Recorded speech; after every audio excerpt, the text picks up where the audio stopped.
Hi students, स्वागत है आप लोगों के अपने यूट्यूब चैनल विद्यासागर एकेडमी पर। और मैं हूं सर्वेश कुमार। जैसा कि स्टूडेंट हमने अभी ट्रायंगल देख रहे हैं, ट्रायंगल के बारे में देख रहे हैं कैसे क्या होता है। और हमने एक पिछले क्लास में अभी जो इसका थर्ड पार्ट था उसमें आपको एक हम क्वेश्चन दिए थे होमवर्क के लिए। तो आइए पहले सबसे पहले उस क्वेश्चन को हम लोग देख लें, उसके बाद फिर आगे नेक्स्ट हेडिंग की तरफ बढ़ेंगे।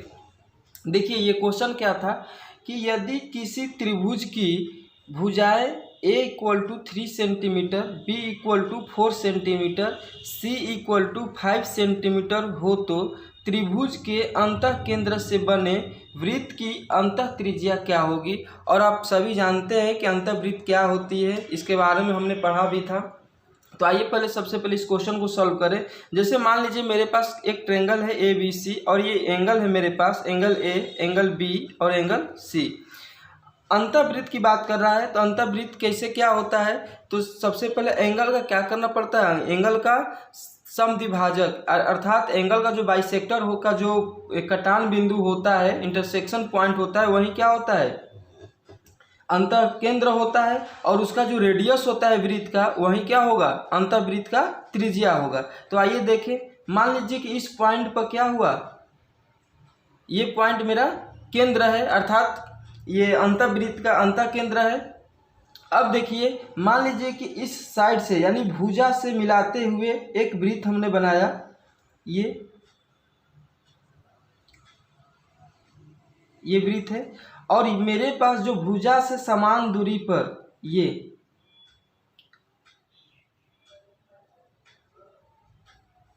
जो है, ये मेरे पास क्या है, आर है। या इसी आर का क्या करना है, इसी आर की हमको वैल्यू फाइंड करनी है। तो देखिए सबसे पहले a equal to 3 centimetre, b equal to 4 centimetre और c इक्वल टू 5 सेंटीमीटर दिया है।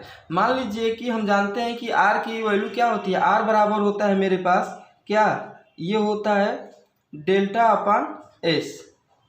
और डेल्टा क्या होता है, तो डेल्टा हम जानते हैं क्या होता है, त्रिभुज का क्षेत्रफल होता है। और s क्या होता है, s निकालने का आपको हम बताए थे कि s होता है a plus b plus c अपान में 2। और a b c की वैल्यू दिया है, a की वैल्यू दिया है कितना, 3 सेंटीमीटर और b की वैल्यू दिया है 4 सेंटीमीटर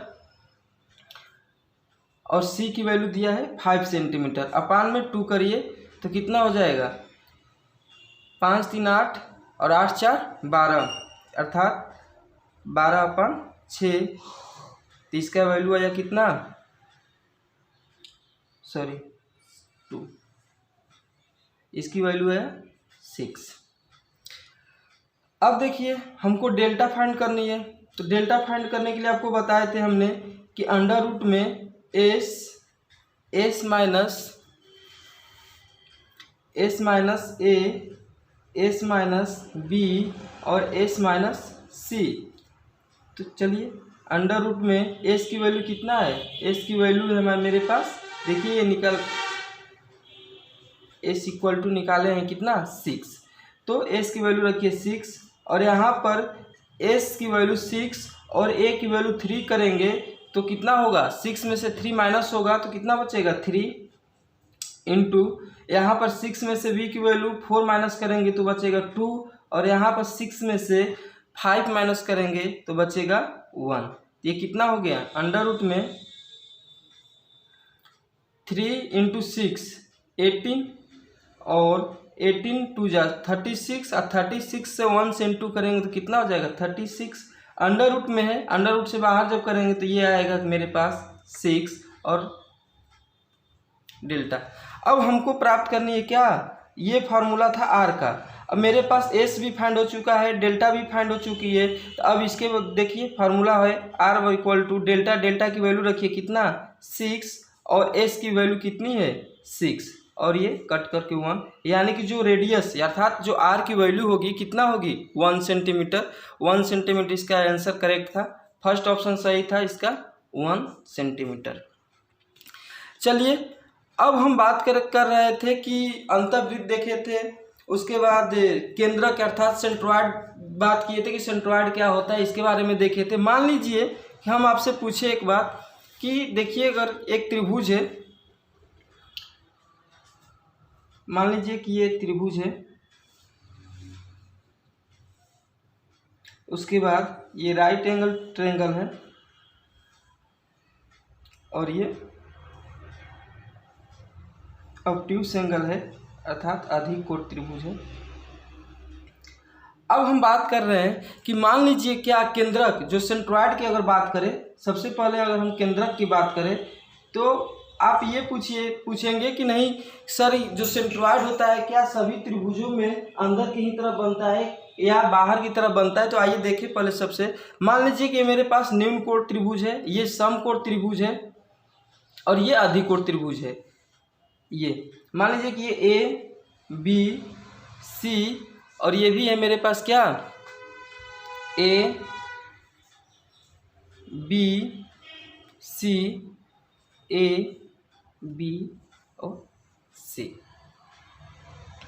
अब जैसे कि जानते हैं केंद्रक अर्थात क्या, माध्यिका का जो सामने के जो भुजा को मध्य बिंदु को मिलाने वाली जो रेखा होती है माध्यिका होती है, आप सभी जानते हैं। तो देखिए इसका ये इस पॉइंट पर डी और इस पॉइंट को इस पॉइंट बी से देखेंगे सामने भुजा पर, तो ये बनेगा, यहाँ मान लीजिए ई है और यहाँ सी से ये यहाँ मान लीजिए एफ है।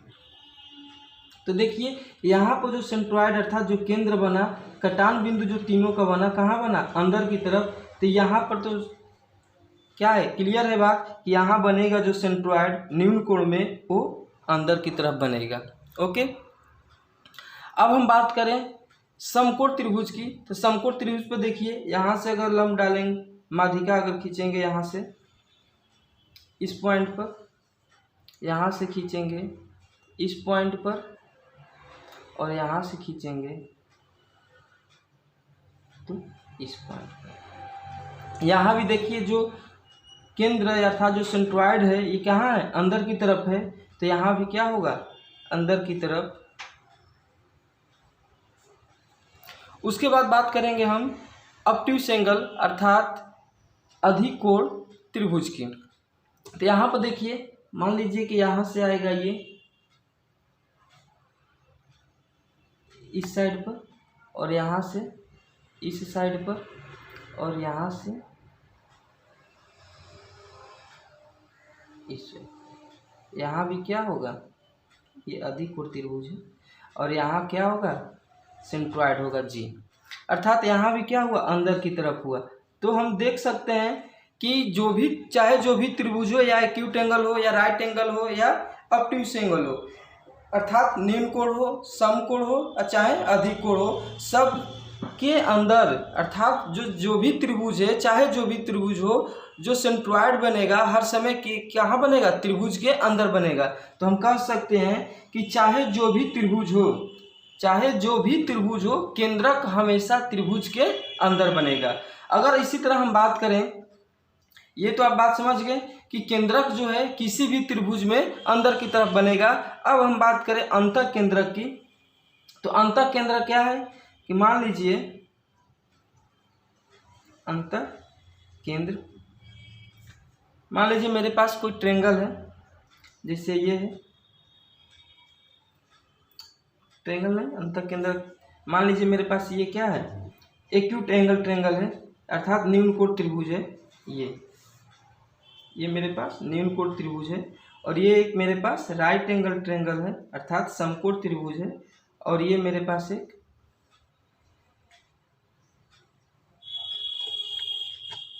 अधिक कोण त्रिभुज है।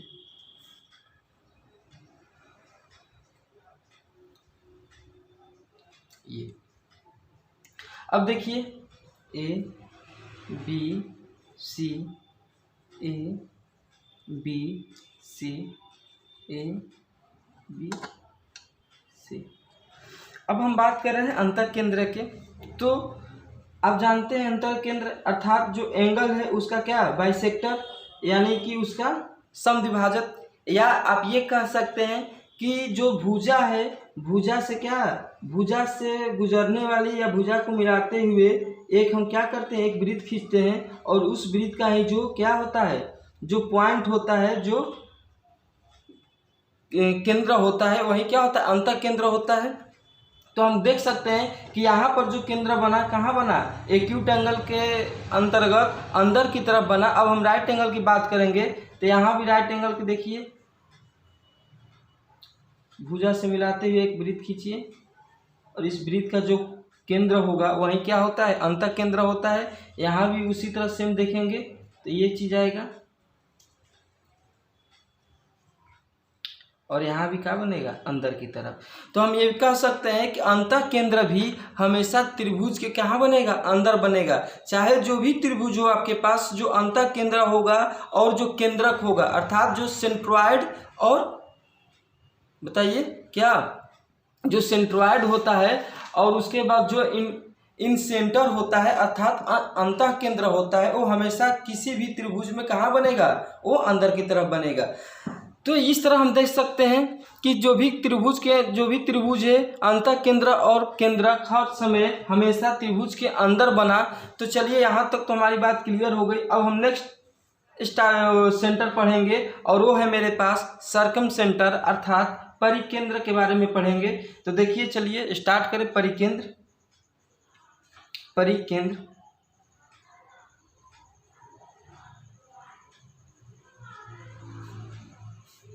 परिकेंद्र अर्थात सर्कम सेंटर,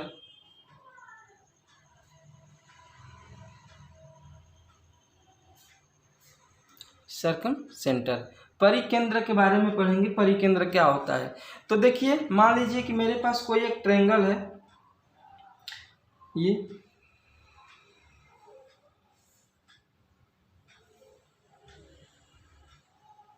ओके, ये मेरे पास एक ट्रायंगल है। अब यहाँ पर क्या हमको करनी है कि यहाँ पर इस ट्रायंगल में जैसे मान लीजिए कि ए बी सी है, ए बी और सी, इस त्रिभुज में परिकेंद्र के लिए हम क्या करेंगे, लंब समद्विभाजक का जो कटान बिंदु होता है, लंब समद्विभाजक अर्थात क्या, परपेंडिकुलर जो बाइसेक्टर होता है उसका जो इंटरसेक्शन पॉइंट होता है वही क्या कहलाता है, हमारा सर्कम सेंटर कहलाता है। अर्थात लंब समद्विभाजकों का कटान बिंदु परिकेंद्र कहलाता है। अब लंब समद्विभाजक क्या होता है, जैसे देखिए मान लीजिए कि हमने छोटे क्लासों में पढ़ा था कि ये मेरे पास कोई रेखा है ए बी, अब इस पर लंब समद्विभाजक खींचना है। कैसे खींचेंगे, तो यहाँ से कोई चाप रखे और यहाँ पर यानी कि इस पॉइंट से चाप रखे, मान लीजिए यहाँ पर कट किए और इस पॉइंट से रहकर यहाँ पर कट किए, सेम इसके नीचे भी ऐसे होगा।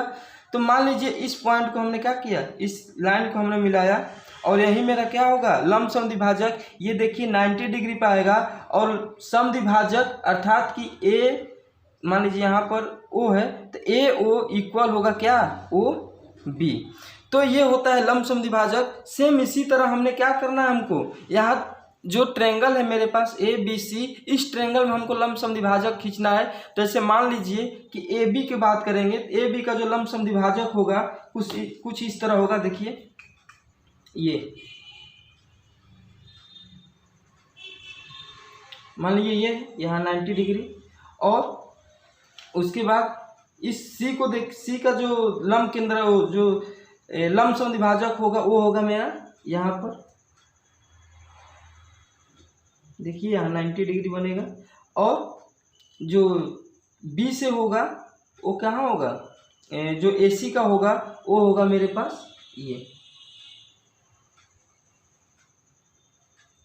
यहाँ पर बनेगा 90 डिग्री।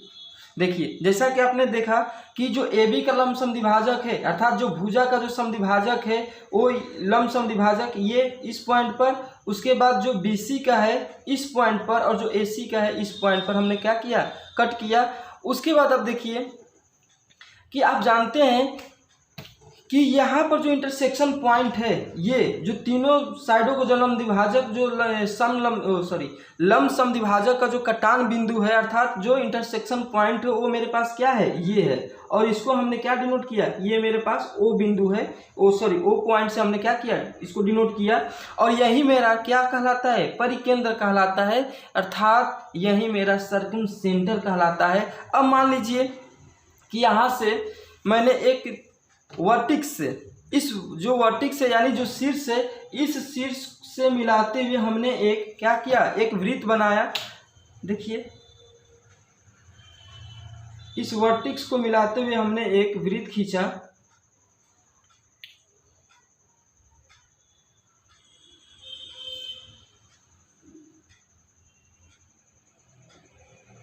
कुछ इस तरह इस वर्टिक्स को मिलाते हुए हमने एक वृत्त खींचा। अब देखिए अगर ये वृत्त है तो इसका रेडियस भी होगा। अब इसका रेडियस देखिए, यहाँ से अगर वर्टिक्स से यहाँ गुजारे हैं, इस वर्टिक्स से गुजारे हैं, तो इसके परिधि से जो ये जो वर्टिक्स है यहाँ से क्या होगा, ये मेरे पास ये रेडियस है, मान लीजिए कैपिटल आर, और यहाँ से ये रेडियस है कैपिटल आर, और यहाँ से ये रेडियस है कैपिटल आर। जैसा कि आपने देखा कि यहाँ से जो O है A से R दूरी पर है, और जो O है C से भी R दूरी पर है, और जो O है वो B से भी R दूरी पर है। तो हम कह सकते हैं, क्या कह सकते हैं कि जो मेरे पास, सबसे पहले तो हमने ये देख लिया था कि जो लंब समद्विभाजकों का कटान बिंदु होता है वो परिकेंद्र कहलाता है। उसके बाद हम कह रहे हैं कि जो त्रिभुज के शीर्षों से समान दूरी पर, अर्थात त्रिभुज के शीर्षों से समान दूरी पर जो स्थित केंद्र होता है वही मेरा क्या होता है, परिकेंद्र होता है। तो हम इसको लिख भी सकते हैं। सबसे पहले इसके बारे में लिख लें फर्स्ट पॉइंट, तो ये लिख सकते हैं कि जो परिकेंद्र होता है, जो परिकेंद्र होता है उसको हम कह सकते हैं कि लंब समद्विभाजकों का, लंब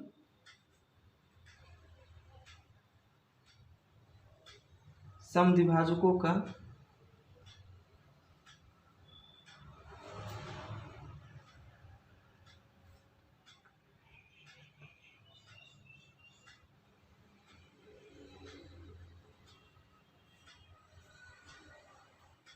लंब समद्विभाजकों का जो कटान बिंदु होता है वही क्या होता है, वही मेरा परिकेंद्र कहलाता है, परिकेंद्र कहलाता है।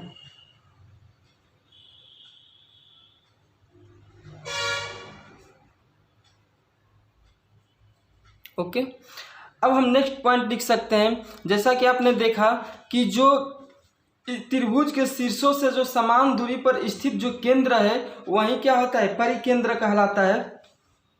तो हम नेक्स्ट पॉइंट लिख सकते हैं इसका कि त्रिभुज के जो त्रिभुज है, त्रिभुज के शीर्षों से, त्रिभुज के शीर्षों से समान दूरी पर स्थित केंद्र जो होता है, केंद्र क्या कहलाता है, परिकेंद्र कहलाता है।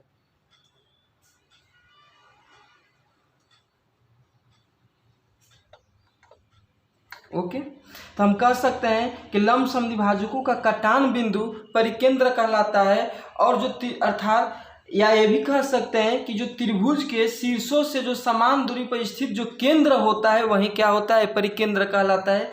स्टूडेंट आप कंफ्यूज मत होइएगा, क्योंकि एक बात आपको बता दें कि त्रिभुज के शीर्षों से समान दूरी पर, और हम अगर बात कर दें कि त्रिभुज के भुजा से समान दूरी पर जो स्थित केंद्र होता है वो क्या होता है, अंतः केंद्र होता है, अर्थात इन सेंटर होता है। लेकिन यहाँ पर हमने शीर्ष की बात किया है, अर्थात वर्टिक्स की बात किया है, तो ये होता है हमारा परिकेंद्र। अब देखिए कि जो परिकेंद्र कैपिटल आर है, ये जो कैपिटल आर है इसकी जो वैल्यू होती है आर बराबर हम लिख सकते हैं क्या कि जो आर होता है आर इक्वल टू होता है ए बी सी। ए बी सी ये पॉइंट है अर्थात इनटू में है और यहाँ पर अपान में 4 क्या डेल्टा। ए बी सी क्या है तो ए बी सी देखिए मान लीजिए कि मेरा इस ए सी की जो वैल्यू है साइड है यहाँ पर देखिए कि ए बी सी ए सी, मान लीजिए कि यहाँ पर इतना दूरी मेरा क्या है ए है, यहाँ से इतना दूरी मेरे पास बी है और यहाँ से इतना दूरी मेरे पास सी है। यही क्या है ए बी सी, ये ए बी सी इसकी वैल्यू दी रहती है। इसकी वैल्यू आप यहाँ पुट करिए और 4 डेल्टा की वैल्यू निकालिए और यहाँ से इसका आर की वैल्यू फाइंड करिए। चलिए देखिए कि अगर हम बात करें, अच्छा डेल्टा क्या है तो डेल्टा त्रिभुज का क्षेत्रफल होता है। ये जो डेल्टा है ये ए बी सी क्या है, ये ए बी सी जो है त्रिभुज की भुजाओं की लंबाई है, भुजा की लंबाई है। और ये जो डेल्टा है ना, डेल्टा ये क्या है त्रिभुज का क्षेत्रफल है, त्रिभुज का क्षेत्रफल। ओके, अब हम देखें, इतना तो बात जान गए, अब हम इसको भी देख लें कि ये न्यून कोण अर्थात क्या एक्यूट एंगल, राइट एंगल अर्थात समकोण और ऑब्ट्यूस एंगल अर्थात अधिक कोण में परिकेंद्र कहाँ बनता है, अर्थात त्रिभुज के अंदर बनता है या त्रिभुज के बाहर बनता है। तो आइए कैसे देखिए, मान ले कि मेरे पास ये है acute angle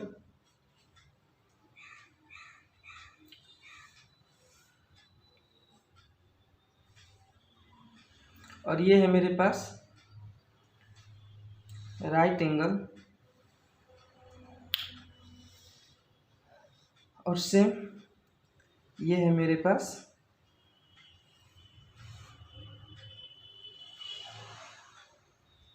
obtuse angle. A B C, A B और सी। अब जानते हैं कि परिकेंद्र का बताना है तो हम सबसे पहले क्या करेंगे, लंब समद्विभाजक खींचेंगे। और लंब समद्विभाजक खींचेंगे कैसे, तो मान लीजिए कि इस भुजा का लंब समद्विभाजक जो हुआ इस पॉइंट पर ये हुआ, इस भुजा को जो होगा ये होगा और जो इस भुजा का होगा ये होगा। ठीक है, अब इस पॉइंट की हम बात किए तो यहाँ के क्या एक वृत्त बनाए, कहाँ से, इसको वर्टिक्स से जाते हुए एक सर्किल हम खींचेंगे। तो ये वर्टिक्स से इसको मिलाते हुए हमने एक सर्किल खींचा।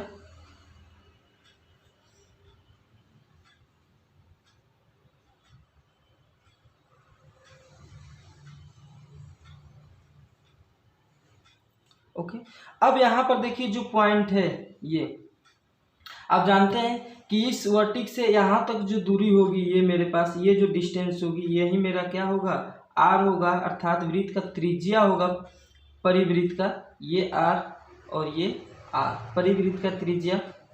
यहीं पर हमने यहाँ साइड से अगर डिस्टेंस देखते तो अंतःवृत्त का क्या हो जाती त्रिज्या हो जाती, लेकिन यहाँ हमने वर्टिक्स से बात की है तो वर्टिक्स से ये कैपिटल आर है अर्थात ये परिवृत्त का क्या है त्रिज्या है। और ये जो इंटरसेक्शन पॉइंट है अर्थात जो तीनों लंब समद्विभाजक का जो इंटरसेक्शन पॉइंट है वो है और यही मेरा क्या है परिकेंद्र है। तो आपने देखा कि जो न्यून कोण है वो न्यून कोण में कहाँ बना, न्यून कोण में अंदर बनेगा। आप कह सकते हैं कि जो न्यून कोण है न्यून कोण में कहाँ बनेगा, तो न्यून कोण में जो परिकेंद्र है आपका अंदर बनेगा, अंदर बनेगा। अब राइट एंगल की बात करें तो राइट एंगल सबसे इसमें खास बात राइट एंगल कहीं देखना है। देखिए अगर हम बात कर रहे हैं इस साइड की, ये ए बी साइड की अगर हम बात करें तो ए बी साइड का जो लंब समद्विभाजक होगा कहाँ पर होगा, इस पॉइंट पर आएगा, इस पॉइंट पर। अगर यहाँ से आप लंब समद्विभाजक खींचेंगे तो यहाँ आएगा, तो मान लीजिए इस पॉइंट पर है और ये है मेरे पास कुछ इस तरह, इसका जो लंब समद्विभाजक होगा कुछ इस तरह बनेगा। ओके। उसके बाद जो इस बीसी का जो लंब समद्विभाजक होगा कुछ इस तरह बनेगा, यहाँ 90 डिग्री, यहाँ 90 डिग्री, और जो बीसी है ना, जो बीसी का जो लंब समद्विभाजक होगा कुछ इस तरह बनेगा, जो सॉरी जो एसी साइड को लंब समद्विभाजक करेंगे तो कुछ इस तरह बनेगा ये, यानी कि ये जो मेरे पास है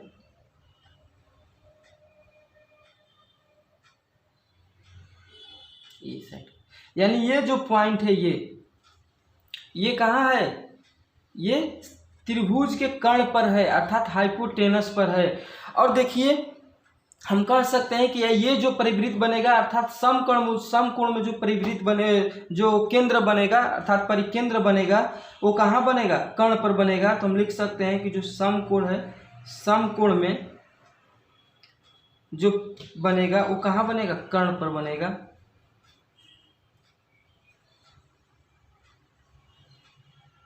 कर्ण पर परिकेंद्र पर।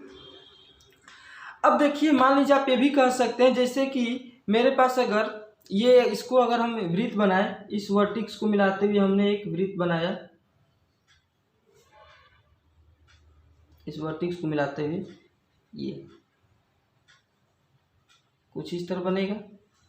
तो आप देख रहे हैं कि ये एक वृत्त है और वृत्त के देखिए यहाँ से परिधि को मतलब पूरी लाइन सेंटर से होते हुए जो लाइन होती है इसको हम क्या कहते हैं, व्यास कहते हैं। अर्थात इसके अकॉर्डिंग और वृत्त के अकॉर्डिंग देखें तो ये क्या होगा, डायमीटर होगा, और यही डायमीटर पर ही क्या होता है, व्यास होती है। और मान लीजिए अब आप ये भी कह सकते हैं कि जो त्रिभुज का जो कर्ण है ना, यहाँ पर जो हाइपोटेनस है वहीं वृत्त का क्या है, व्यास है। तो आप ये भी कह सकते हैं अर्थात कर्ण पर बनेगा, या आप कह सकते हैं कि वृत्त के व्यास पर बनेगा। तो ये भी लिख सकते हैं कि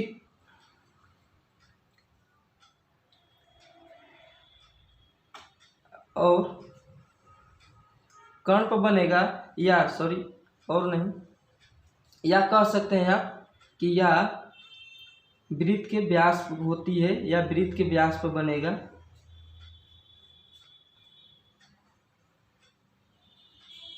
व्यास पर बनेगा। या ये भी कह सकते हैं जो राइट एंगल ट्रायंगल का जो हाइपोटेनस जो होता है ना, जो कर्ण होती है वही क्या होती है, वृत्त की क्या डायमीटर अर्थात व्यास होती है। क्योंकि आप देख सकते हैं कि व्यास आप जानते हैं क्या होती है कि सेंट्रल लाइन से जो एक पॉइंट से दूसरे पॉइंट तक मिलाने वाली जो रेखा होती है वो सेंट्रल से होते हुए जो गुजरती है वही क्या होती है, मेरा यही मेरे पास व्यास होती है। तो आप ये देख सकते हैं। अब देखिए कि ऑब्ट्यूज एंगल में कहाँ बनेगा। तो ऑब्ट्यूज एंगल की अगर बात करें तो देखिए मान लीजिए कि जो इस त्रिभुज के जो इस साइड है ये है ए बी और सी, जो ये साइड है ए बी, इसका कुछ जो लंब समद्विभाजक होगा कुछ इस तरह बनेगा, ओके। और जो BC होगा, BC का क्या होगा, BC भी कुछ इस तरह बनेगा, ठीक है। और जो AC होगा, AC भी बनेगा आपका कुछ इस तरह, ये 90 डिग्री पर लंब समद्विभाजक है।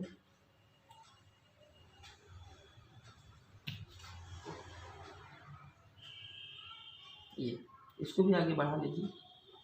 इस पॉइंट पर हमने देखा कि तीनों लंब समद्विभाजकों का जो इंटरसेक्शन पॉइंट है यहाँ पर आया, और ये कहाँ है, ये मान लीजिए कि आप अगर वृत्त बनाएंगे, देखिए अगर आपने एक वृत्त बनाया, ये वृत्त कुछ इस तरह वर्टिक्स से होते हुए जाएगा तो कुछ इस तरह एक बड़ा वृत्त बनेगा, मान लीजिए कुछ इस तरह बनेगा, ये थोड़ा टेढ़ा है, ये कुछ इस तरह गोला मिलेगा, इस तरह बनेगा।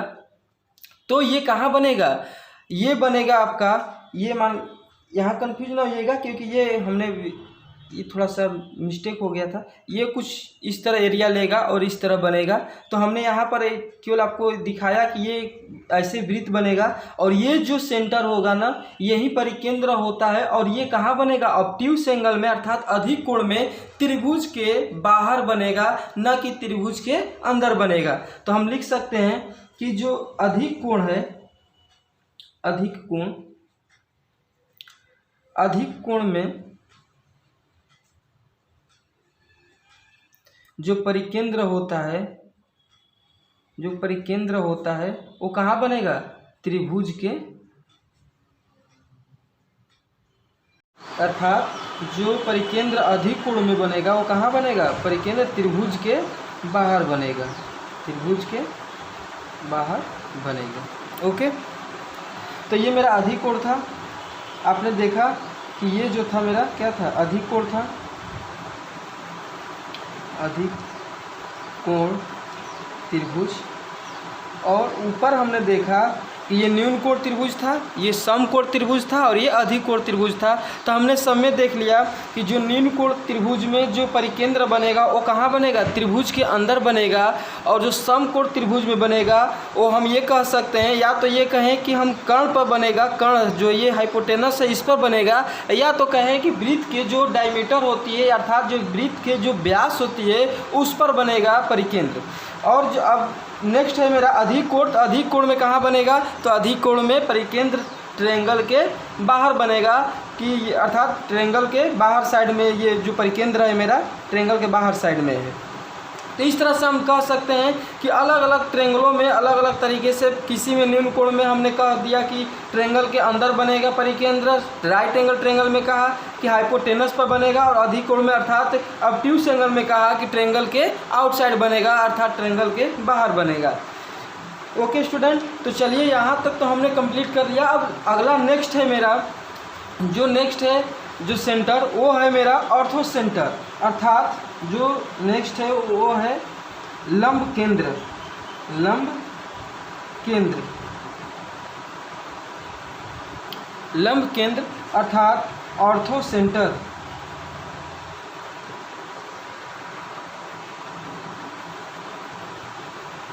ऑर्थो सेंटर, लंब केंद्र, जैसा कि आपको नाम से ही पता चल गया और इसके नाम में ही इसका आंसर छिपा हुआ है, लंब केंद्र। तो देखिए, मान लीजिए ये मेरे पास कोई ट्रायंगल है, ये मेरे पास कोई ट्रायंगल है ए बी सी। लंब केंद्र क्या होता है? जैसे मान लीजिए कि ये पॉइंट है मेरा ए, और इस शीर्ष जो वर्टिक्स है, ये जो ए है वर्टिक्स है, ए बी सी ये तीनों क्या है? वर्टिक्स यानी शीर्ष है त्रिभुज के।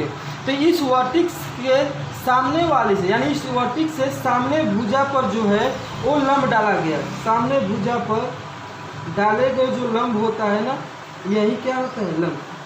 तो इन सभी, मान लीजिए बी वर्टिक्स से अगर डाला गया सामने भुजा पर, तो बी वर्टिक्स से क्या होगा? इस तरह जाएगा, ये यहाँ पर ही जाएगा 90 डिग्री का। और सी से देखेंगे तो सी से कुछ इस तरह जाएगा। ये क्या हुआ? ये सब लंब है। और यही इसी का जो इंटरसेक्शन पॉइंट होता है वही क्या होता है? ऑर्थो केंद्र होता है। और इसको हमने मान लीजिए डिनोट कर लिया किससे? एच से। ओके, तो हम क्या कह सकते हैं कि शीर्षों से यानी वर्टिक्स से सामने वाली भुजा पर, यानी ये जो मेरा वर्टिक्स है ए, तो इसके सामने भुजा क्या है? बी सी है, तो इस पर एक लंब डाला गया। इसी तरह वर्टिक्स बी से यानी शीर्ष बी से इसके सामने वाली भुजा पर क्या किया गया? लंब डाला गया। तो ये हुआ। और वर्टिक्स सी यानी शीर्ष सी से ए बी भुजा है सामने इसके, तो इस पर लंब डाला गया। और इन तीनों का जो इंटरसेक्शन पॉइंट अर्थात परिच्छेद केंद्र जो होता है, बिंदु होता है, वही क्या होता है? लंब केंद्र होता है। ये तो सिंपल था। तो हम लिख सकते हैं कि शीर्षों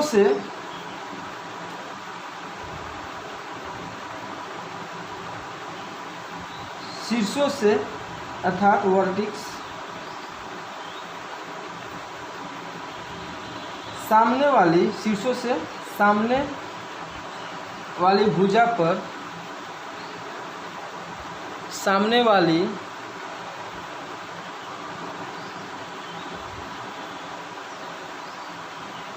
भुजा पर,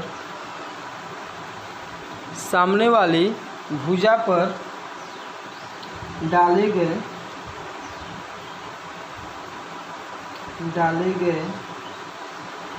लंबों का, डाले गए लंबों का कटान बिंदु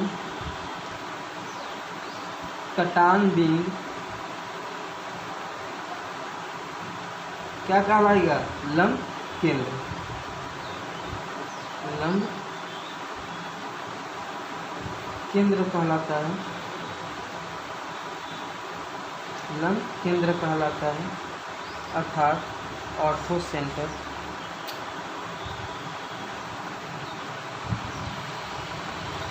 ऑर्थो सेंटर। तो हम कह सकते हैं कि शीर्षों से यानी वर्टिक्स से सामने वाली भुजा पर डाले गए लंबों का जो कटान बिंदु है वही क्या कहलाता है, लंब केंद्र कहलाता है। अब रह गई बात कि सर क्या लंब केंद्र है न्यून कोण और समकोण त्रिभुज और अधिकोण त्रिभुज, अर्थात acute angle triangle, right angle triangle और ऑब्ट्यूस एंगल ट्रायंगल में जो ऑर्थो सेंटर है वो क्या ट्रायंगल के आउटसाइड में बनेगा या ट्रायंगल के इनसाइड में बनेगा। तो चलिए आइए इस तरह को इस चीज़ को देखते हैं। जैसे मान लीजिए कि मेरे पास ट्रायंगल है, एक ट्रायंगल हमने एक्यूट एंगल ट्रायंगल बनाएंगे। तो ये मान लीजिए मेरा एक्यूट एंगल ट्रायंगल है, ये मेरा एक्यूट एंगल ट्रायंगल है और ये मेरा राइट एंगल ट्रायंगल है।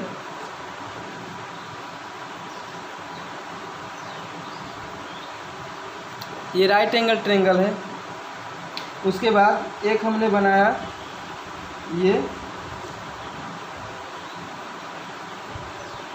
ये मेरा ऑब्ट्यूस एंगल ट्रायंगल है।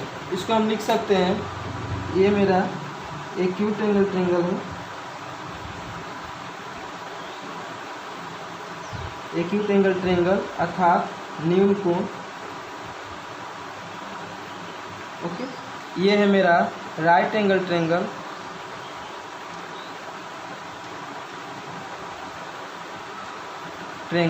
अर्थात समकोण त्रिभुज, समकोण ये त्रिभुज है।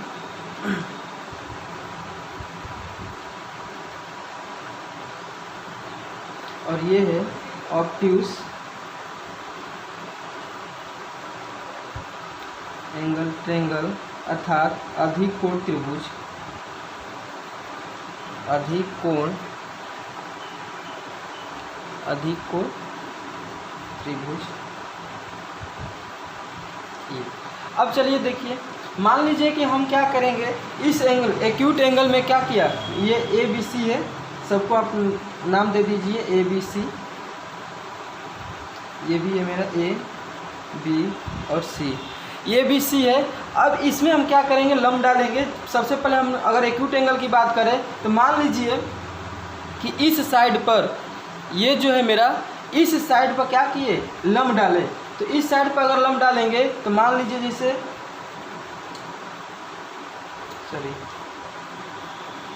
वर्टिक्स से डालना, लंब केंद्र है ना, ये लंब केंद्र है। तो इस वर्टिक्स से डालेंगे, इस वर्टिक्स से ये सामने वाली भुजा पर हमने लंब डाला, ये कुछ इस तरह। इस बी पॉइंट से इस वर्टिक्स से हम सामने वाली भुजा पर लंब डाला कुछ इस तरह, और सी से डाला तो कुछ इस तरह।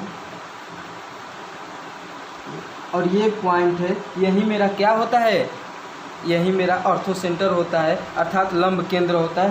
हमने इसको एच से डिनोट किया। तो हमने क्या देखा कि एक्यूट एंगल में जो ये लंब केंद्र है अर्थात ऑर्थो सेंटर है, ये कहाँ बन रहा है, ये ट्रायंगल के अंदर ही बन रहा है। अब राइट एंगल ट्रायंगल की बात करेंगे तो राइट एंगल ट्रायंगल में देखिए कि अगर ये मेरा राइट एंगल ट्रायंगल है ये, तो हम बात करेंगे तो देखिए अगर इस पॉइंट से ए से सामने वाली भुजा अर्थात BC पर अगर अब क्या करेंगे, लंब डालेंगे, तो देखिए ये ऑलरेडी लंब है पहले से, तो यही मेरा क्या होगा, इसी पॉइंट पर लंब आएगा।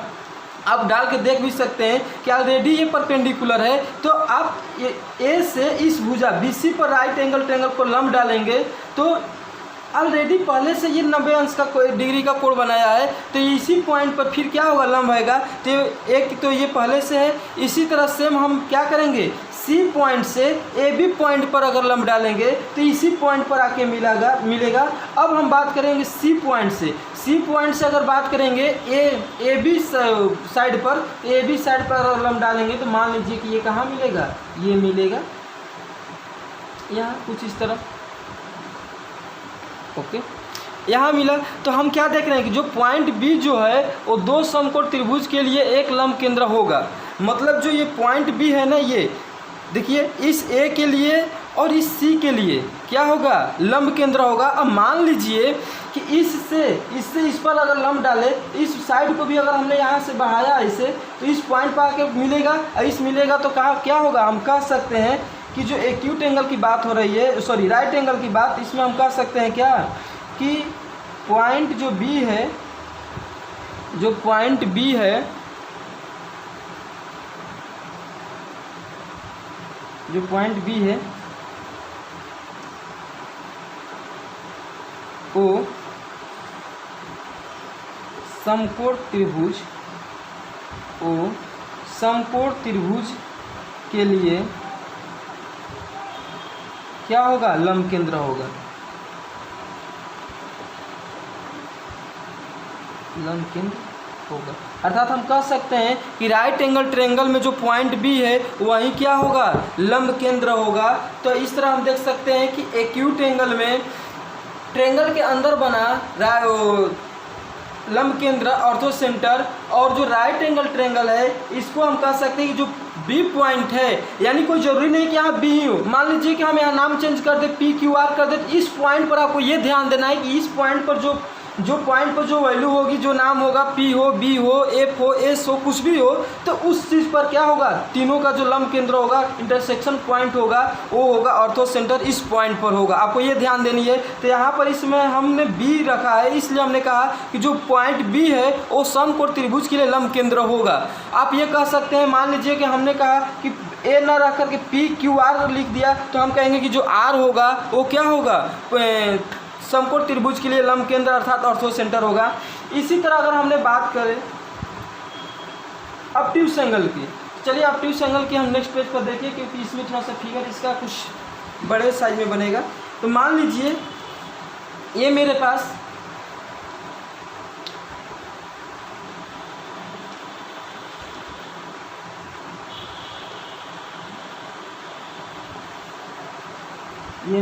कुछ इस तरह है, क्या है, ये है मेरे पास ऑब्ट्यूस एंगल,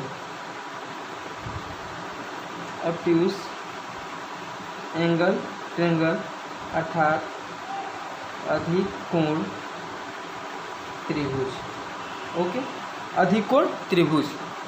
अब हमने अधिकोण त्रिभुज की बात करी, तो सबसे पहले देखिए इस साइड से आप लंब डालिए, मान लीजिए इस पॉइंट से, इस ए वर्टिक्स यानी शीर्ष जो ए है ना मेरा, इस वर्टिक्स से आप सामने वाले भुजा पर लंब डालेंगे, तो इधर तो कुछ है नहीं, तो हमने क्या किया, बीसी साइड को हमने कुछ इधर बढ़ा दिया, बीसी साइड को आप इधर कुछ बढ़ा दीजिए इस तरह, और यहाँ से अब जब लंब डालेंगे तो कुछ इस तरह लंब आएगा, कुछ इस तरह लंब आएगा। देखिए यहाँ पर 90 डिग्री का एंगल वाला। ओके, अब बात करेंगे बी से, तो बी से कहाँ बनेगा, मान लीजिए कि बी से जो पॉइंट बनेगा यहाँ पर लंब डालेंगे तो कुछ इस तरह बनेगा, इस सामने वाले भुजा पर बी वर्टिक्स से अगर इस पर लंब डालेंगे तो। और सी की अगर बात करेंगे तो सी पॉइंट से देखिए इसके सामने कौन सी भुजा होगी, इसके सामने ए बी भुजा होगी, और ए बी भुजा यहीं तक है, तो इसको भी हमने क्या किया, इसको भी आगे की तरफ कुछ बढ़ा दिया, ये इस तरह कुछ। तो ये ए बी साइड है, जैसे हमने बी सी साइड को बढ़ाया था इसी तरह ए बी साइड को बढ़ाया। अब सी से जब लंब डालेंगे तो सी से कुछ लंब 90 डिग्री कुछ ऐसे होगा, कुछ इस तरह होगा, ये 90 डिग्री। ओके, तो हमने क्या कहा कि इसको कुछ आगे की तरफ और नेक्स्ट बढ़ाइए, जैसे इसे बढ़ाए, और देखिए इसको जब आगे की तरफ बढ़ाएंगे तो ये कहीं ना कहीं इंटरसेक्ट करेगा, और इसे बी को भी आगे बढ़ाएंगे इसे, तो मान लीजिए ये भी आकर के यहाँ पर इंटरसेक्ट करेगा। तो ये देख रहे हैं हम कि जो तीनों क्या है, जो तीनों लंबों का जो इंटरसेक्शन पॉइंट है वो कहाँ है, यहाँ है, इस पॉइंट पर। तो हम कहेंगे कि जो देख रहे हैं कि जो एक ऑब्ट्यूस एंगल ट्रायंगल है इसमें कहाँ बन रहा है, इसमें बाहर की तरफ बन रहा है। क्यों, क्योंकि हमने क्या कहा कि ए वर्टिक्स से बीसी पर लंब डालना है, तो बीसी तो यहीं तक था, लेकिन वर्टिक्स ए से यहाँ लंब डालना पड़ता, तो हमने क्या कहा कि बीसी साइड को कुछ यहाँ इधर आगे की तरफ बढ़ा लीजिए, उसके बाद लंब डालिए, यहाँ लंब आया। उसके बाद सेम सी से हम देखें तो सी से ए बी भुजा को हमने आगे की तरफ ये बढ़ाया और सी से लंब डाला इस पर, तो इसको हम आगे की तरफ बढ़ाया, इंटरसेक्ट कराया यहाँ पर। और उसके बाद बी से हम इस साइड पर ए सी साइड पर क्या डाला था, ए सी साइड पर हमने लंब डाला था, तो यहाँ आया था। और इस साइड को भी हमने कुछ नेक्स्ट करके इधर आगे बढ़ा करके इस साइड पर तीनों का इंटरसेक्शन पॉइंट हम निकाल लिए। और यही मेरा क्या है, ऑर्थो सेंटर है। तो हम कह सकते हैं ये कहाँ बना है, ये देखिए बना है त्रिभुज के बाहर, यानी हम कह सकते हैं कि अधिकोण में परिकेंद्र। देखिए सबसे पहली बात तो कि ये मेरा जो ये अधिकोण त्रिभुज है ना, आप ये एक बात नोट करिए कि जो मेरा परिकेंद्र था, अर्थात जो मेरे सामने जो सरकम सेंटर था वो कहाँ बना था, सरकम सेंटर मेरा वो ठीक हाइपोटेनस पर बना था। आप ध्यान दीजिए, जैसे आपको हमने बताया था अभी कि ये था मेरा, देखिए ये सरकम सेंटर की अगर हमने बात किया था, अगर अधिकोण त्रिभुज में, तो हमने देखा कि ये कहाँ बना था, यहाँ बना था। ओके, ये कहाँ बना था, इस साइड बना था। किस साइड, ये लंबी बड़ी भुजा की तरफ, यानी बड़ी साइड जो है वहाँ उस साइड में बना था। लेकिन हम क्या देख रहे हैं यहाँ पर कि यहाँ पर सबसे बड़ी एंगल की तरफ बन रहा है। ये बात नोट करने वाली है स्टूडेंट, इस बात को नोट कर लीजिएगा। हम या उसको लिख भी सकते हैं। सबसे पहले तो ये लिख लीजिए कि जो अधिकोण त्रिभुज है ना, इसमें कहाँ बनेगा, इसको लिख लीजिए कि अधिकोण त्रिभुज में, अधिकोण त्रिभुज में जो ऑर्थो सेंटर है, लंब केंद्र ओ बाहर बनेगा, बाहर, ये भी लिख सकते हैं कि बाहर बनेगा, या ये भी कह सकते हैं कि सबसे जो बड़ी एंगल है उसके साइड बनेगा, यानी बाहर बनेगा। तो आप एक चीज़ नोट में लिख लीजिए, जैसे इसके नीचे आपको लिखना है, इस फिगर के आपको नीचे लिखना है, तो आप नोट में एक चीज़ लिख सकते हैं क्या, जैसे मान लीजिए हम कह सकते हैं कि अधिकोण में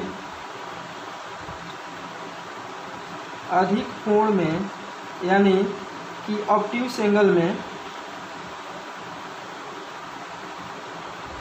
ऑब्ट्यूस एंगल ट्रेंगल में, अधिकोण त्रिभुज में, यहाँ त्रिभुज में, अधिकोण त्रिभुज में परिकेंद्र जो बनता है ना, सबसे पहले बात देखिए, कंफ्यूज मत होइएगा, परिकेंद्र बड़ी भुजा की तरफ, बड़ी भुजा की तरफ बनेगा, बड़ी भुजा की तरफ बनेगा,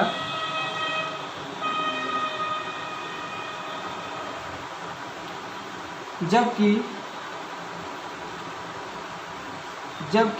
अंतःकेंद्र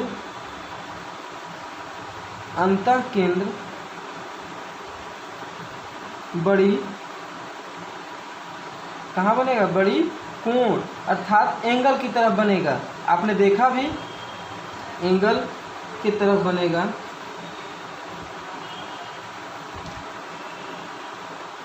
एंगल की तरफ बनेगा। ओके, तो हम देखें, ये देखा भी हमने कि जो अभी जो बात की कि अधिकोण ऑब्ट्यूस एंगल में जो परिकेंद्र है बड़ी भुजा की तरफ बनेगा। तो देखिए मेरे पास ये परिकेंद्र था और अब अधिकोण में अर्थात ऑब्ट्यूस एंगल में कहा ये सबसे बड़ी भुजा है, इसके साइड बना था बाहर की तरफ। लेकिन हमने क्या देखा कि जो मेरा लंब केंद्र है अर्थात ऑर्थो सेंटर है, ऑर्थो सेंटर कहाँ बना, सबसे बड़ी भुजा ये है मेरा, क्योंकि ये अधिकोण त्रिभुज है और ये 90 डिग्री से अधिक है, इसलिए सबसे बड़ी जो एंगल बनेगा यहाँ बनेगा।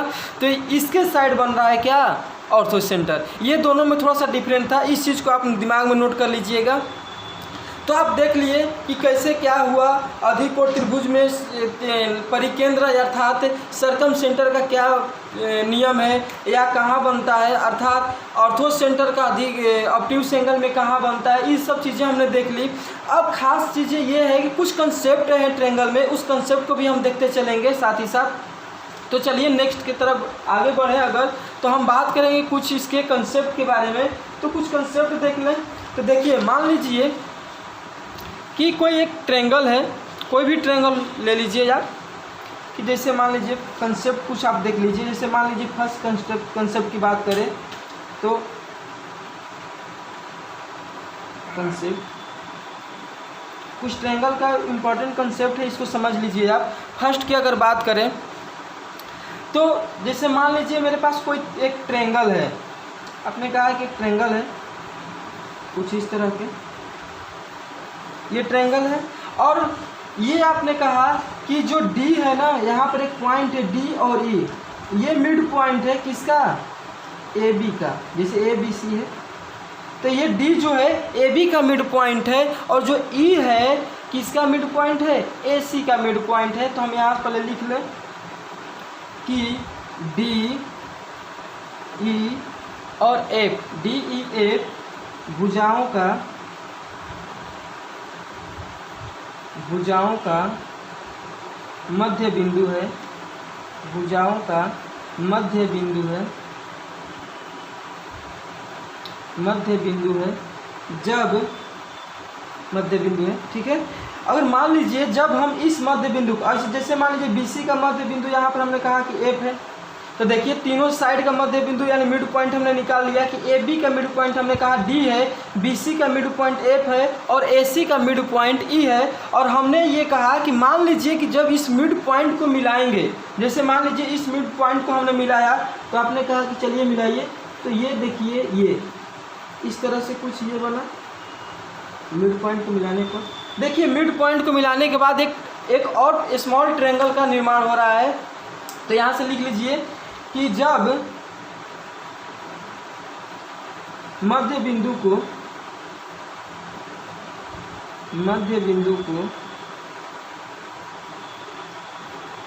हमने मिलाया,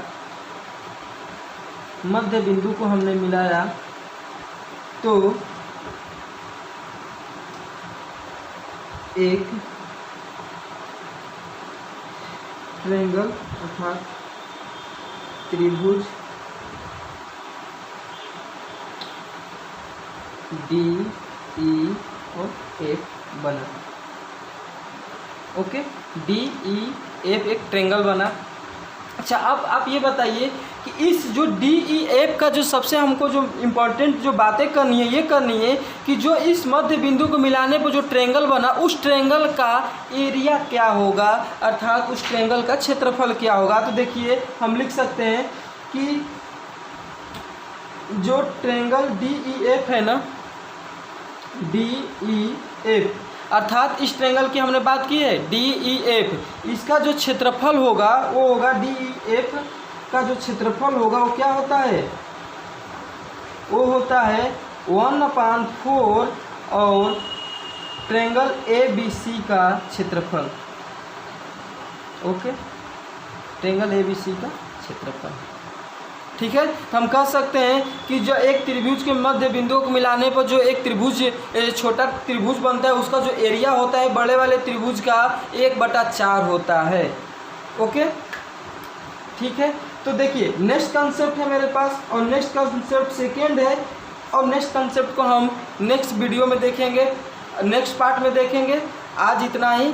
तो आप देखें किस किस चीज़ का आज हमने बात की, परिकेंद्र अर्थात सर्कम सेंटर, लंब केंद्र अर्थात ऑर्थो सेंटर, और एक कंसेप्ट हमने देखा। तो ये सभी चीज़ें कंसेप्ट हम लोग को बाद में एक क्वेश्चन सॉल्व करते समय ये ज़रूरत पड़ने वाली है। इस तरह इसलिए इस चीज़ को कंसेप्ट को समझते चलिए साथ में साथ, और आराम से इस चीज़ों को ध्यान से देखिए, आराम से पढ़ते हुए चलिए। हर एक कंसेप्ट को आपको हम यहाँ समझाएंगे, हर एक कंसेप्ट को बताएंगे आपको। हर एक पार्ट देखने के बाद ट्रायंगल में कहीं भी किसी प्रकार का कोई कन्फ्यूजन नहीं रह जाएगा। क्यों? क्योंकि हमने एक एक कंसेप्ट को अलग से निकाल करके उस कंसेप्ट को हमने बताया है यहाँ पर। तो हर एक चीज़ को आप अच्छे से समझिए, अच्छे से पढ़िए। थैंक यू, आज के लिए इतना ही।